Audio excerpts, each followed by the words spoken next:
ಮನಸ್ಸೇ ಯದಿ ತತ್ ಶಕ್ಯಂ ಮಯಾ ದೃಷ್ಟುಂ ಇತಿ ಪ್ರಭೋ ಯೋಗೇಶ್ವರ ತಥ ಮೇ ತ್ವಂ ದರ್ಶಯ ಆತ್ಮಾನಂ ಅವ್ಯಯಂ.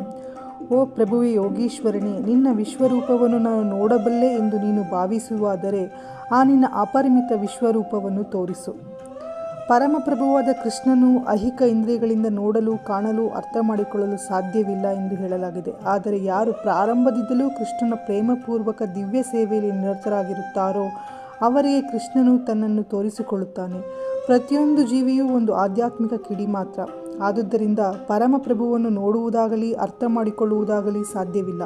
ಭಕ್ತನಾದ ಅರ್ಜುನನು ತನ್ನ ಊಹಾಪೋಹಗಳ ಶಕ್ತಿಯನ್ನು ನಚ್ಚುವುದಿಲ್ಲ. ಅದರ ಬದಲು ಅವನು ಜೀವಿಯಾಗಿ ತನ್ನ ಮಿತಿಗಳನ್ನು ಒಪ್ಪಿಕೊಳ್ಳುತ್ತಾನೆ. ಕೃಷ್ಣನ ಸ್ಥಾನವು ಅಳತೆಗೆ ಮೀರಿದ್ದು.